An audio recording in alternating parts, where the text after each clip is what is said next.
Just refound it and sent it, period. Let me know if you're having any issues with that one, exclamation mark.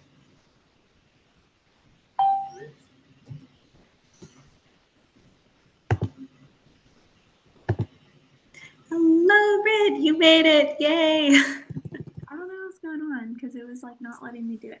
Okay, we're good though. We're good, awesome. Shall I let the people in? Well, actually, real quick, can you go to the bottom right-hand corner and it says more? And do you see where it says share like live to Facebook? Yes. Mm-hmm. Can you do that? And I'll walk you through that real quick. Okay, awesome. Okay, continue as Amanda. Mm-hmm. You can see Zoom prod post to your timeline. So you want to make sure it goes to HSN Mentoring current members only. So you might have to go to group. There like might say group. Group. Okay, it's asking me to continue on Amanda as Amanda. Let's see if that will bring me to options like that. Mm-hmm. Oh, let's see. Connected Amanda Har. Share it. Oh, but that's if I go to my. That Can is. you make Oh, you should see this. Okay. Friends, no. Where to post? Share to your page. Share to say like a group. Okay. Let's see. Oh, Zoom meeting title, but it doesn't say it's going to go to that group. Shoot. Here, let me share my screen so that you can check it out too. I might have Chrome broadcast. Okay, this is what I'm seeing right now. Is that? So whenever you click share to your page, click on that.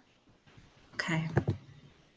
Oh, select page. Oh, no. And then type in HSN Mentoring. Okay. Why is it not letting you do it? Maybe because I'm not an admin for that one? Probably. Can you go to the more and see if you can make me host? Like more. In the Zoom. Okay. Make new post.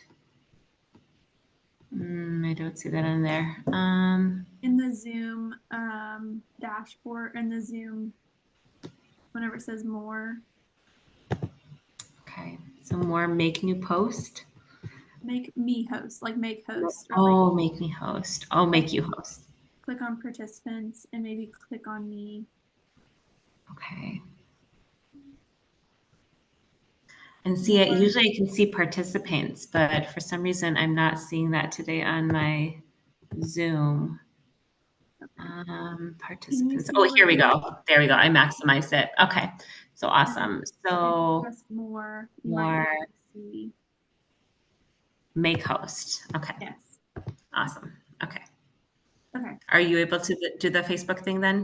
Do you Yes. think? Okay. Go ahead and let people in, and I will share my screen. Okay. Awesome. View participants two. Oh, now it only says it's us two. That's okay. I'll let people in. Okay. Awesome. Yeah. And then I'll just let you go. Okay.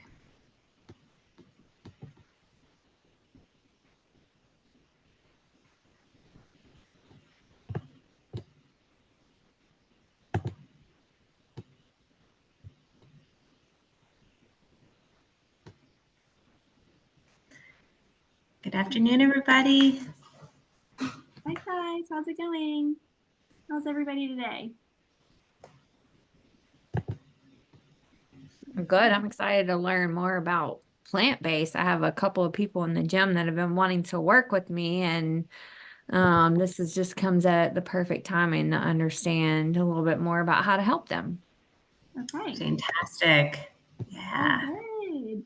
Well, I'm going to go ahead and share my screen so you guys can see it. And Amanda, if you don't mind popping our Google Doc into the Sure. notes, Okay. into the chat, that would be awesome. So just real quick, happy Monday. I hope everybody is having a great day and had a great weekend.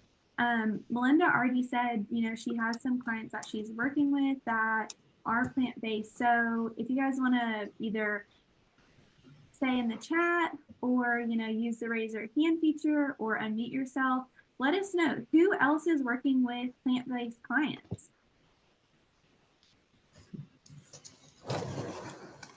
Okay, we have Amanda, we have Melinda, Kim, Sue, Sarah. Oh, yeah, and Julie. Okay, awesome. Well, hopefully you guys will be able to take something applicable away from this conversation, because I do think that there's a lot of information out there that there's misconceptions, there's mistakes, right? So we need to consider a handful of things whenever we're working with clients. So the couple things that we're going to talk about today are going to be protein intake, certain nutrients that we need to consider and maybe supplement with, and then maybe even performance in the gym depending on how active your clients are. Or Amanda, I think you're working with a client that is maybe like triathlon or tennis. Remind me. Oh yeah, so one of my clients who are plant-based, he's vegan and he's working on going pro in tennis. Yeah, awesome. So that's really cool. You know, every sport is going to look different, and being able to support them the best that we can is going to be important there. And then the understanding and really that drawing back to whole foods first, with maybe reducing that consumption of too many processed foods. I think that is very common. And then soy intake recommendations and limitations that we can consider there. There's a lot of questions out there. There's also a lot of research, conflicting, but also some things that can point us in the right direction. So we're going to jump on into it, starting with the plate method, our tried and true, but it looks a little different whenever we're talking about the plate method for plant-based eating.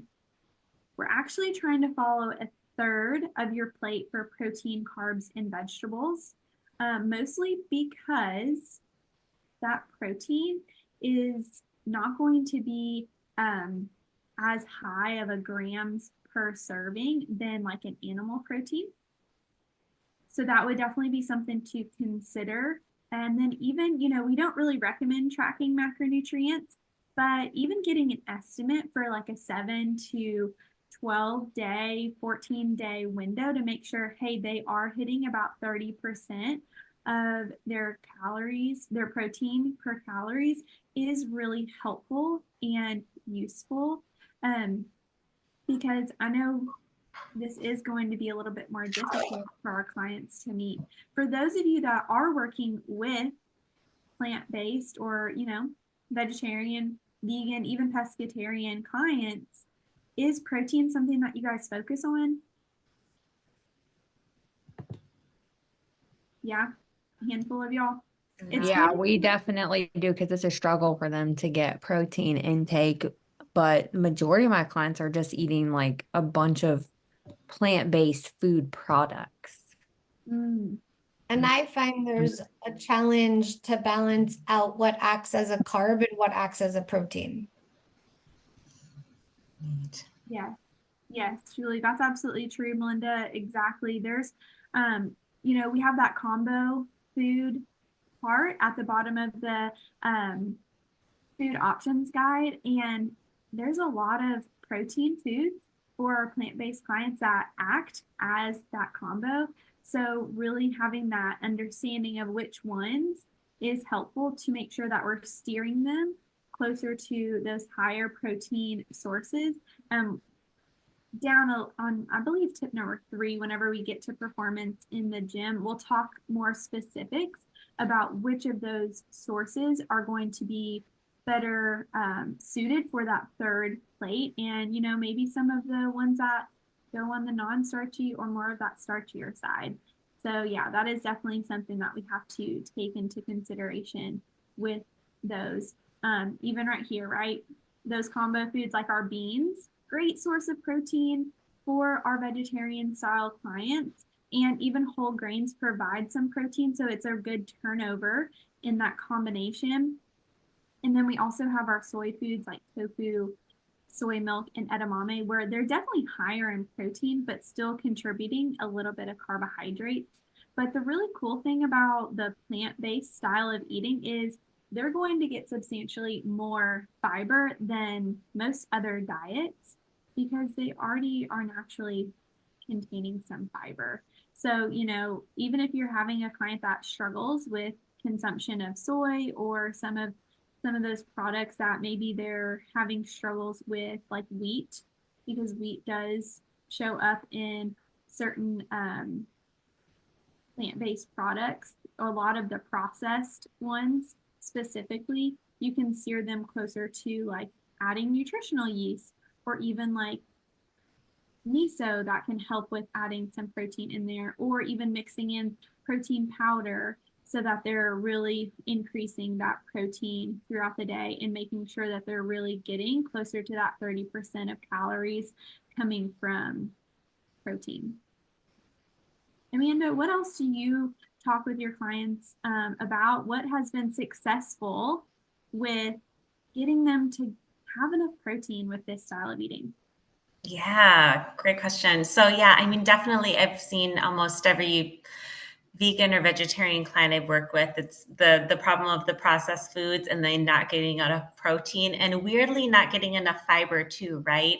Like when my most recent example, he was eating a lot of starch, like he was going and he was getting some veggies and some tofu, but like the ratios were off, like it was just a lot higher carbs, a lot lower of the veggies and the protein. So, and it's been kind of cool because, like he's on the go, right? Like he doesn't cook every meal from home. He has a really big practice schedule. So even like finding places where he can balance that out and choose better options, like what he chooses at Chipotle or going to Bolé, versus other places for lunch, like that's been really helpful for him to kind of recognize like, wait, I might be eating plant foods, but I need a rainbow and I need a variety of the non-starchy veggies too, which has been pretty cool to see. He used to get double white rice with his Chipotle bowl. Now he gets like more veggies, one serving of rice or beans, and kind of balancing out that way. So yeah, that's been kind of fun to see when they can kind of make it more whole foods, right? Like actually plant-based eating patterns. Yeah, I love that, Amanda. And I like that you talked about what foods he's eating most often. Like, hey, what are we having at Chipotle? How can we change that up if you're eating on the go? And how can we support you? Right. Yeah. Want to make it doable for sure, right? Can you guys still hear me? Okay. my computer was doing something crazy. So tip number 2, we have making sure that we're getting those adequate nutrients, mostly because there's a big elimination of a food group, right? Those animal proteins. So we do need to consider certain vitamins and minerals that are more readily available in animal products. Firstly, we have vitamin B12, which that's going to be coming from our beef products, but it can also come from nutritional yeast. Okay, so making sure that, kind of like Amanda was saying, getting that rainbow, getting that variety, making sure that we're not leaving anything out. Vitamin D is difficult to get for any type of client, but making sure that you know which type of fortified foods have them is important. So a lot of the non-dairy beverages actually have fortified vitamin D, also regular dairy products. Not all of them, but some of them have vitamin D. So if you're working with a client that is not able to get exposure to the sun, which I would say that's probably our number one recommendation is, hey, go sit out whenever the sun is at its peak. Maybe sit outside while you're eating lunch, maybe having a tank top on, or for guys, they could not have a shirt on, you know, if they're at their house, maybe not in their workplace. And then getting that good sun exposure, because our skin is actually what is absorbing that sun. But coolly enough, some foods, specifically mushrooms, they get exposure to the sun and they are able to absorb vitamin D. So mushrooms not only are great vegetables to include, but also have good nutrients. Any other vitamin D foods or kind of fun tips and tricks that you guys use with clients, whether they're plant-based or not?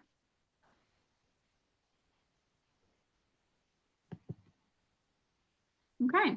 And then we also have calcium. So again, that is typically coming from our dairy products, but we can get that from dark leafy greens, beans, nuts, seeds, tofu, again, those fortified dairy products, non-dairy products, and Greek yogurt. So this is just a consideration that we will need to use whenever we are talking to those clients. And we can see that typically if you're using that photo food logging, right? We can see, okay, they're not actually consuming beans. And we know that beans would be a great source of carbohydrates, protein, also some fiber, but also calcium, right? So we can kind of make that a little bit of a, we can make that documentation to see, hey, where are things looking? And then the next we have iodine. So a bunch of great different sources. As you can see, it's definitely coming from those richer, more nutrient dense foods. So we love to see the kelp, seaweed, and then also green leafy veggies. And then iodized salt is going to help with that iodine source. And then, yeah, Melinda said, I use the vitamin and mineral resource and the food options guide whenever you're talking with your clients about that. Oh, and great. Tara said Ascent casein powder, protein powder also has a ton of calcium. So if your client is plant-based, but they're also consuming some type of dairy, that would be a great consideration to make sure that they're getting calcium. We love Ascent. Always good with the nutrients. Amanda, you want to take these last couple?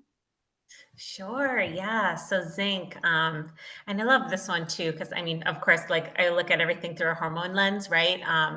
So that is really essential for both males and females on the hormone side of things. And, you know, it can be a little bit harder for obviously vegans and vegetarians to get enough zinc. Because there isn't a whole lot of zinc in dairy products if someone is consuming, you know, dairy as well. So yeah, we can get it from, you know, chickpeas, lentils, pumpkin seeds, sesame seeds, peanuts, cashews, and quinoa. And you think about all of these foods too. And like Britt was referring to, like all of them are kind of superfoods in themselves, right? Like we love them because they're zinc rich, but we also have, you know, fiber and like, especially seeds, right? Like they have the nutrients of the whole plant inside of the seed, right? So they have a lot of the minerals and things that we're not typically getting enough of from the other foods that we're eating. So that's kind of a fun one to think about. And I kind of like this list, how it's put together of, like if we have plant-based clients, like these are the go-tos that we're going to be definitely directing them towards. And then so omega-3s. So if someone is not consuming fish, if they're only vegan or vegetarian, then, or poultarian, I guess that's the new thing, right? So we'll be wanting to make sure that we are getting omega-3s from plant-based sources. Now, they are not going to be quite as bioavailable as the EPA and DHA from fish themselves, but you can actually get a pretty good source of them in algae supplements. So if a client is thinking, okay, I definitely need to increase my omega-3 intake, which most people do, and they're not able to, get it through diet, the algae-based supplements can be super helpful. So yeah, those kind of easy sources to put in would be like flaxseed and hemp seed, chia seeds. These are also going to help to boost the protein and other nutrient intake. So again, another, bang for your buck. Walnuts, leafy greens. I've noticed that leafy greens have come up in almost every other thing that we're talking about. So that kind of stresses the importance of dark green leafies for plant-based clients. And then Brussels sprouts, which is super cool. Yeah. So I think, Melinda brings up a good point. How do I stress the importance of getting the vitamins from whole foods over supplements and foods that are fortified? Clients say things such as, doesn't matter where I get these nutrients from. Well, it does matter, right? So whenever we're consuming these whole foods and even these fortified foods, they are more readily available versus anything that's like a supplement. Yes, your body's going to consume it, but maybe Amanda knows the exact number. I think you only absorb 60 to 70% of the supplement. So you're not absorbing the whole entirety of the supplement. And it might even be lower than that. That's why whenever you see these supplement companies, they might have like 200% of something because your body's only able to absorb so much of it versus whenever we're consuming, our body was meant to consume these whole foods. So it's able to more easily consume these in conjunction with other foods whenever we are consuming them. Yeah. And I love to kind of to that point of, just whole foods and their combinations. I love how Lily Nichols puts it in her Real Food for Pregnancy books. Just the emphasis on we don't even know all the components that are in foods yet. We've done a bunch of nutrition research, but not only do we have nutrients in foods, but they act synergistically together. And honestly, a lot of the supplements out there are not constructed by a registered dietitian or someone who's done a lot of nutrition research. Most multivitamins out there do not have the proper balance between minerals that you would get if you were eating them in the food form. So I love that kind of emphasizes of when we eat the whole foods, we have this, kind of living product of different nutrients in synergy versus, just kind of trying to get extra vitamins in with supplements. Yeah, absolutely. Absolutely. I believe most supplements are produced by pharmacists. They're, like you said, they're not monitored by food scientists or dietitians. So they're not understanding what actually pairs together, right? So there's conflicting absorption rates too with that. So yeah, I would absolutely recommend. I see a bunch of ladies on here, but that book that Amanda is talking about, Real Food for Pregnancy, is really beneficial to just understand food in general. So check that one out. That's a good one. Okay, next up we have performance, and this is with fitness in general. So kind of just big umbrella that we're talking about to make gains towards their goals. If you're working with a client that is possibly, doing something fitness related, CrossFit related, triathlon related. So breakdown here, not going to read all of these to you guys, but definitely a bunch of different options as far as these whole food forms of protein. So quite a lot of good options here. And then the non-starchy protein sources. So going back to that first tip, right? We want a third of our plate, that protein, and then we want 30% coming from our calories. So here are some of those non-starchy protein sources, protein powders, but also kind of going back to that, hemp protein is a good source, pumpkin seed protein, rice protein, whey protein, nutritional yeast, eggs. If they're a plant-based eater and are eating eggs, eggs are a great source of protein, which I'm sure a lot of you guys know that. But then going down to our starchy proteins, this is a good thing that we can maybe combo with other foods to basically like heighten that protein source without overdoing the carbohydrates. So lentils, chickpeas, bunch of different beans, edamame, pinto beans, peas and split peas. They are really high in protein. I was doing some research on this and I was like, oh wow, we need to be adding those into our meals a little bit more often because little added protein and then maybe not as much animal protein, right? And I would kind of encourage you guys to do this for yourself so that if you are working with a client that is plant-based, spend a day, you just, pick a Monday. People do meatless Mondays all the time. And try to do that plate method of a third, a third, a third, and trying to see how you are able to make your meals so that we can also empathize with them whenever we're making these changes and working together. Have you guys done anything like that before, Meatless Mondays, or do you currently incorporate anything like that?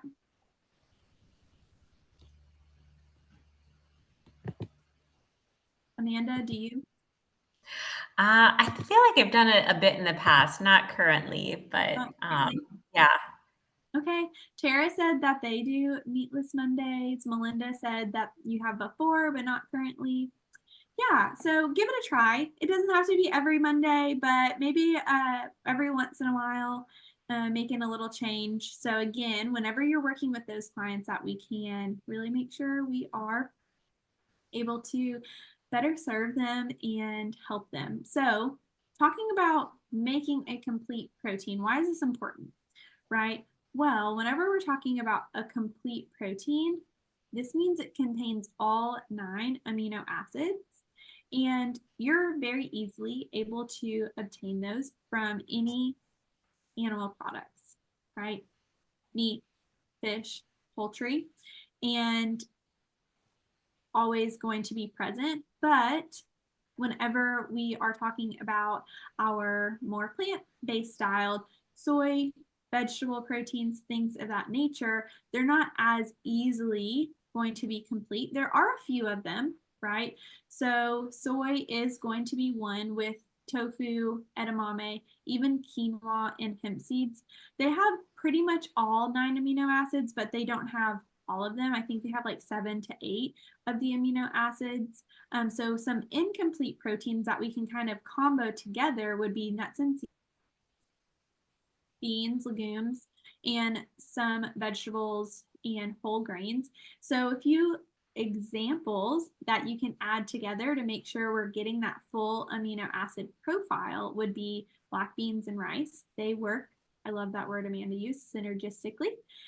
Pita with hummus, peanut butter, and whole grains.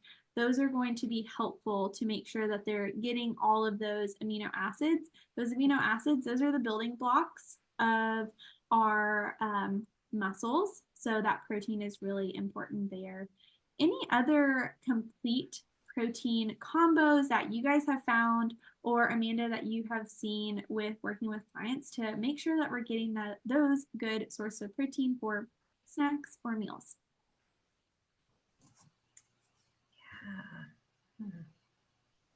I'll let anyone answer first if they have ideas. Okay. Well, while you guys are thinking, Tara had a great real life situation. She has a client who came up with no meat for breakfast and lunch, only at dinners, as she tried to reduce animal sources for health reasons. And that could be a great solution too, right? Even with a lot of people that are trying to reduce their animal intake, it is for health reasons. For heart health, I think is the most common because with the reduction of certain animal products, it really does help reduce the LDL, and it also helps increase the HDL, of course, as well as that total cholesterol. So by decreasing animal products in breakfast and lunch, you're going to help those markers that can help with getting that protein down or that cholesterol down. Next, we have our reduction of the amount of processed plant food consumption that Amanda's going to talk a little bit about. Sure, yeah. So obviously, I think, one of the reasons why people who are eating plant-based diets are consuming a lot of processed foods is because of convenience, right? Like sometimes it does take a lot of work to, chop fresh veggies or cook veggies or, cook the grains that you need to have involved with it. And it kind of reminds me of one of the dietetic students I was working with in college, and she was vegan, but like she ate more peanut butter and jelly sandwiches than anyone I ever knew, so it kind of reinforced to me like, wow, like really protein needs to be top notch. Otherwise, they're not really going to feel satisfied, right, with the foods that they're eating. So therefore, yes. And I love that. I mean, a lot of the foods that we encourage with the plant-based eating pattern are really easy to make in big batches, right? Like the quinoa, the rice, the beans, like these are all things that you can make from scratch, not take that much time, not active cooking time, right? Like it might take time at the stovetop, but also being able to put them in throughout the week into their meals, which I think is fantastic, right?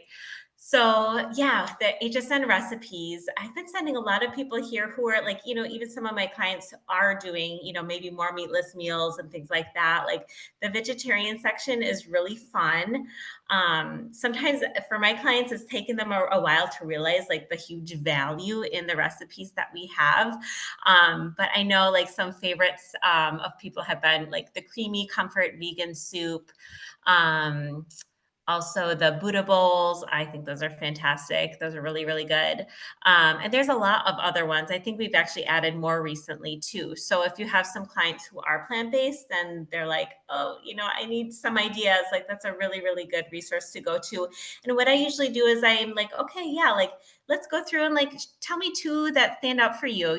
What would you most be excited to try making? Because they are a little bit time intensive, but again, like planning in batches, right? Like showing them how to be able to increase the serving size of when you're cooking something. They're like, oh, if I can use it for a few meals, I don't mind putting the time in to make this recipe. So that's a super good resource.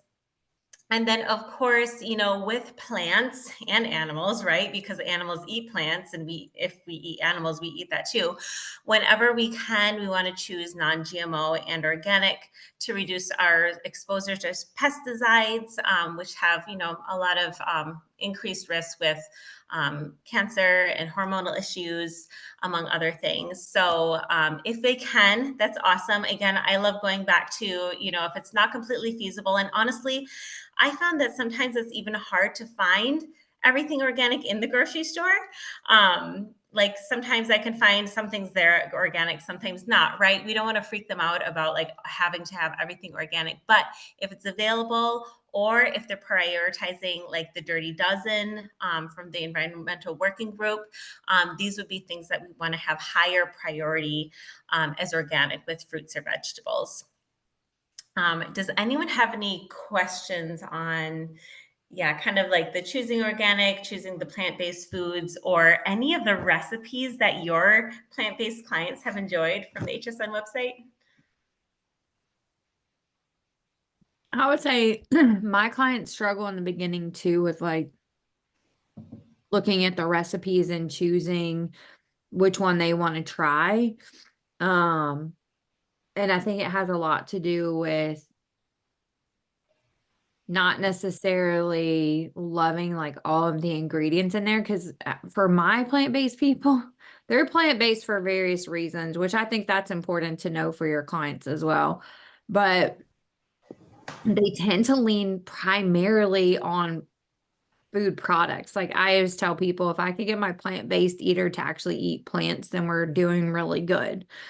And I think when they look at some of the recipes, it's just like, oh, this is more work, and there's things in here that I don't like. So I've actually had to spend entire meetings with people, like finding a recipe, breaking it down, when they're going to cook it, how much time it's going to take, how much they're going to make of it, which ingredients to take out. And if they're taking ingredients out because they don't like it, what to swap it with.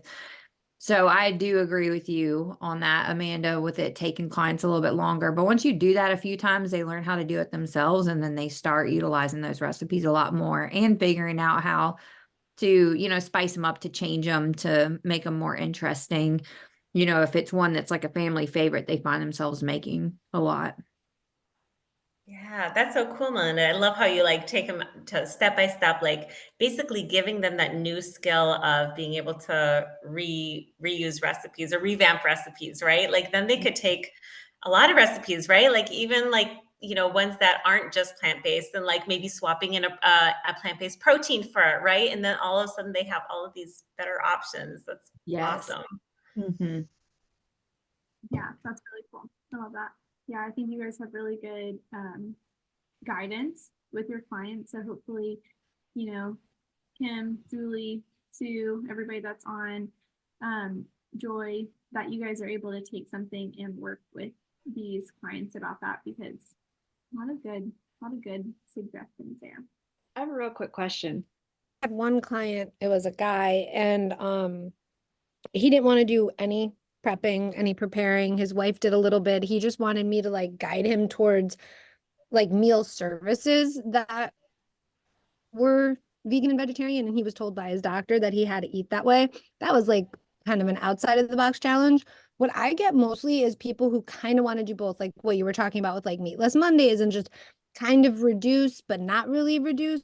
And what I run into is that then their plates are all jacked up, and it's kind of slowing their progress. Like they're not all into one, they're not all into the other, and the combination isn't creating results. Does that make sense? Yeah, 100%. Yeah. And I wonder too, with those type of people, it's probably hard, right? Because they're going between like one plate method and the other plate method. What have you kind of seen to be, I guess, most problematic between the two plate methods? Like, do you feel like that's kind of where the mix-up happens with the meals? It is, and I think it goes back to using carbs for the double purpose, which when you are eating vegetarian, it's different when you do that than when you're not. And then now you're like double carbing, and they'll be like, oh, but I had beans and chickpeas and green beans, and it's like, okay, but you also had your chicken or whatever it is. And so it's a mix up, but they're right. And they'll be like, but beans have protein. Well, they do, but they're also counting as a carb because you're eating your chicken. So it definitely gets to be a tangled web when they're kind of trying to live the best of both worlds. Right. Okay. So kind of like using two or three carbs in place of one carb when they're having animal protein, kind of like blending Correct. the two.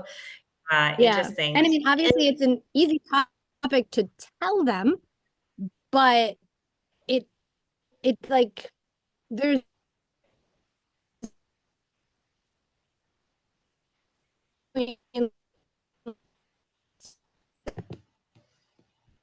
Oh no, you're cutting out quite a bit, Julie. okay, so when this, then that, all the time. Sorry, I turned off my video to help with the bandwidth. You want me to put it in the messenger? Now you're good. Okay. we're good there. Yeah. And yeah, Britt, what would you say? Like, I'm just thinking too, like, I didn't see the rest of what she mentioned, but like having those visuals, like maybe like the regular plate method and then the plant-based plate method would be, you know, like side by side could be helpful. What would be your thoughts? Yeah, I think that is super helpful. So basically, like trying to do all the things at once.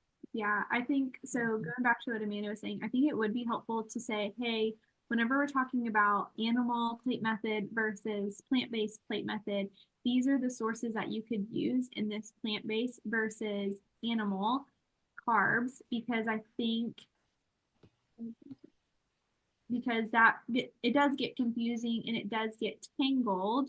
But allowing them to understand, hey, these are the ones that are higher in protein and lower in carbs might be more helpful whenever we go to these resources here. Okay, if they are having that plant-based meal, is it beans that are starchy, right? Or is that protein source more of like a tofu scramble? Are they adding that in, or have they made it like a ground beef but having tempeh as that source or seitan as that source, right? Because I think they might not, I mean, I'm making a little bit of assumption here, Julie, they might not be utilizing some of these more whole forms of protein versus where I think Melinda was coming with her clients is like, if her clients could just eat more vegetables, we would be in the right ballpark for plant-based. So making sure we're having that conversation with, hey, these are the non-starchy proteins, these are the starchier proteins whenever we're talking about plant-based. We do have some new resources coming out that hopefully will help with that confliction, because I do think it really is hard with those starchy ones with plant-based, because it's a lot of carbohydrates there whenever we're trying to balance it, right? So it's definitely a fine line whenever we're talking about that. So great. There's Great one more question. thing. I'm sorry. There's one more thing that Julie added below, but that I've actually thought about too. I think, you know, the going to the starchy carbs instead of the whole forms. So thinking about the plant-based plate, right? Like we have a third protein, a third carbs, a third non-starchy veggies. If someone is choosing, let's say, beans for their protein, they also have carbs. Would that turn into 2/3 plate beans and then 1/3 non-starchy veggies? Yeah. Yeah, I would recommend that third kind of combos, right? And we try to go more veggies, closer to like half plate veggies. Half and half.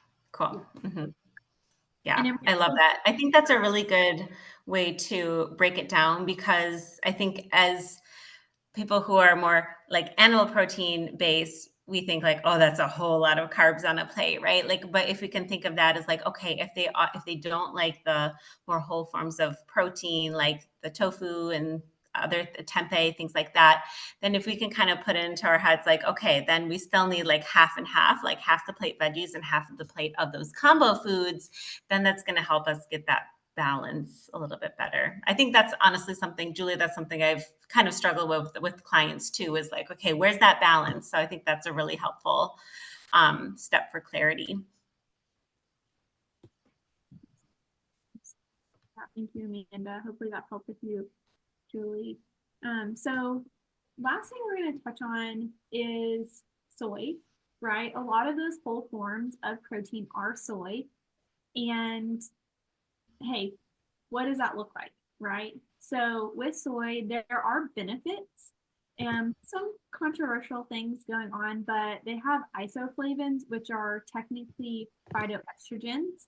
It's similar to the estrogen that's made in our body, and it interacts with the estrogen receptors in our body. So with those that are at risk for breast cancer, right, that could be something that we might just want to have a consideration, you know, in that family conversation. Hey, is that something that you're at risk for? Soy can still be safe for them to consume, but maybe just really, really limited, so that they're not again, having that confusion in receptors in their body. So mainly here, the things that we want to consider is that processed versus that whole form, and then also fermented versus non-fermented products, right? If you listen to anything Amanda's probably talking about gut as GLIB, one of the 4 fundamental factors of our hormones, fermented foods are really helpful for our gut health. Not only do they provide a good amount of fiber, vitamins, and minerals, but they help with that microbiome. So a few examples here are natto, tempeh, and miso, and they're actually really good sources of protein. Miso, who's had miso soup before? Handful of people. Yeah, I love miso soup, but miso is very salty. So we can just add a little bit to a meal and it can actually enhance that protein, just like nutritional yeast. 2 tablespoons is 10 grams of protein. 1 tablespoon of miso is 2 grams of protein. So I think that's also helpful. Natto, who's heard of natto before? Anybody? Hands raised. Who's ever tried natto? Anybody? No? Yes? No? Okay. So natto is fermented soybeans. So this is something in Asian cultures that they consume very regularly, and it actually has good protein. So even like a half a cup. So half a cup, if you were to palm your hand, right, that is about a half of cup. So 17 grams of protein for half a cup of natto is actually really good. Same thing with tempeh. 1 cup of tempeh is about 33 grams of protein. And then they're also not only getting that whole form, but they're also getting the fermented form of that product, which is going to yield more health benefits. So I would encourage you guys to maybe try these, venture out with these because it could be helpful. Before we keep going, I do want to address some of these questions, and I'm going to ask Amanda. So when non-organic options aren't in the budget, do you have a recommendation on how to wash fruits and vegetables? Yes. Yeah, I love that one. Yeah, definitely. And I remember looking this up a while ago, like what is the research on like using fruit and veggie washes versus not? And what I found at the time is that washing well the fruits and vegetables for about 10 seconds under running water was about comparable to using products to wash the fruits and the vegetables. Now, if someone wants to be super safe, like I love using apple cider vinegar also as a wash. And that you're only getting, if you can get a hint of apple cider vinegar in there too, like that's a good thing. But I do find that like they look a lot cleaner when you're using that. So as far as commercial washes, I haven't seen any huge benefit to using them versus not. We might also like just be able to educate the clients on like, how much do we wash them, right? Like, is it like quick rinsing them under the sink like my husband does? Or do we like, rinse them under the water for like 10 seconds, like rubbing them and, really getting that off of them? Or if they want to go a little bit further, I love the, soak in the apple cider vinegar too. Yeah, I think I've seen, like 20 seconds to 30 seconds of like a soak is kind of good. And then making sure that you get them really dry afterwards is important for making sure that they're kind of like all rinsed off. So yeah, good question. Because apple cider vinegar is way less expensive than organic, and also some of those sprays and like washes that you can get at the store. I'm sure, like I think apple cider vinegar, 1 bottle is like less than $2 probably. Yeah. Much more cost effective. Yep. Yeah. And less time consuming probably. Right. So talking about soy, right? We don't want that to be the only type of soy that we're consuming or only type of protein that we're consuming. So it's recommended the safe amount is no more than 50 grams of protein per day. Okay, so keeping it around like 25 to 30 grams per day has still really good benefits, and it's kind of on that safer side. It has those benefits, those heart health benefits of reducing the LDL cholesterol, and then also those for at risk for heart disease. With anything, consume in moderation, right? So that also kind of goes back to the earlier comment about whenever we're having just breakfast, lunch, and maybe for dinner, like Tara was saying, breakfast and lunch, no soy product, and then maybe dinner, that more whole food form if they're a plant-based eater, so that we're making sure that they're having a reduction in those soy foods. So, One of the things I love about the fermented soy products is that it helps to break down the anti-nutrients in soy products, which also, again, kind of thinking about the context of like fertility and pregnancy, like when your body like wants all the nutrients that it can get, and also for plant-based, right? Like if soy has some, things in it that reduce the absorption of protein from that product, if we can choose it fermented, we're actually going to be able to absorb the nutrients from it even better, which is really cool, besides the gut health too. So that's another just big encouragement for clients to choose fermented products often. Yeah, absolutely. And Amanda, I don't know if you saw, but Julie asked, can someone with candida use nutritional yeast? Yeah, that's a great question. Julie got all the things I've researched the crap out of. Typically we want to steer away from yeast products if someone does have overgrowth of candida. And it depends on the person and the tolerance and how they are recovering as well. Like I know for me personally, like any yeast product was a pretty big issue and like my body wouldn't tolerate it. Like now I'm fine with it. So yeah, it can vary depending on person. But in general, we want to go less towards like the molds and the yeast if someone already has an influx of that, because they might not tolerate it very well.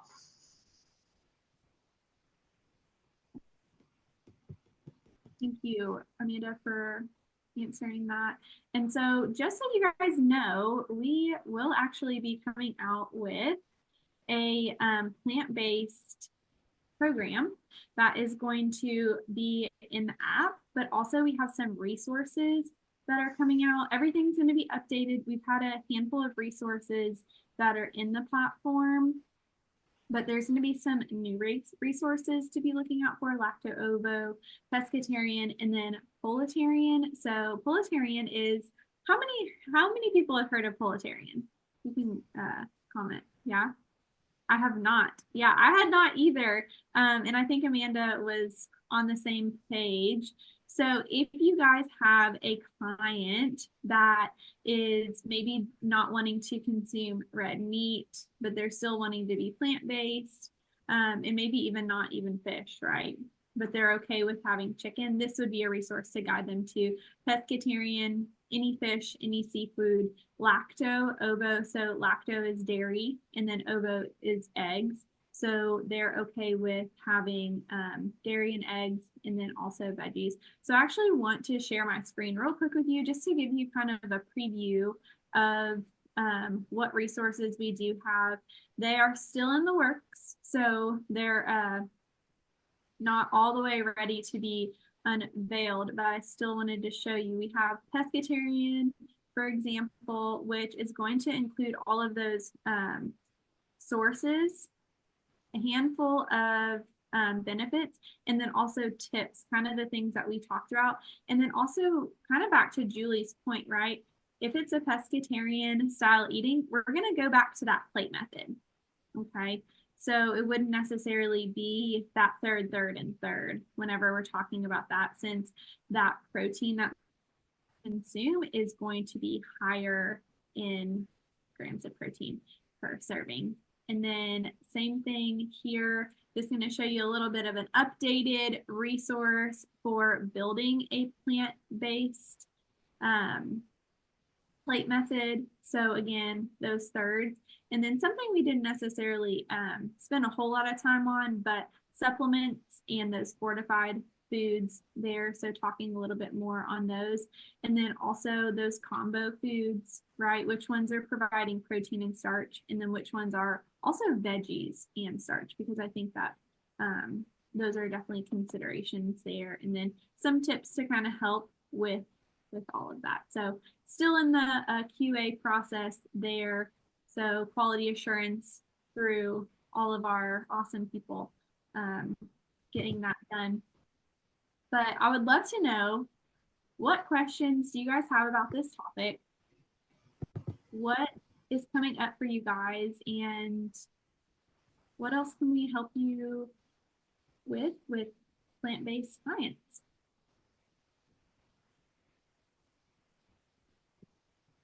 I think I got all my questions answered. It was super helpful. And, just hearing that little bit of like, we don't even know everything that is available in foods, meaning like whole foods, is super helpful. And then I'm glad that you asked the question about washing the produce, because I always tell my clients to do it in baking soda, but apple cider vinegar is definitely a good solution. And obviously water is as well. Yeah. Much more doable, right? We have a question from Julie. Will there be social media content created to support this? I believe Melinda might have that answer. I would say yes, since we have a whole program coming out on that. The answer is no. We're not doing special content for plant-based because it is such a small population, and you can use pretty much any of the content to attract plant-based eaters. However, you could take some of the graphics on the resources coming out and use those as content for what a plant-based plate looks like. And we did just release a plant-based nutrition talk last month. So there's plenty of info in there that you could use too. Perfect. See, glad Melinda is on to answer that question. Okay.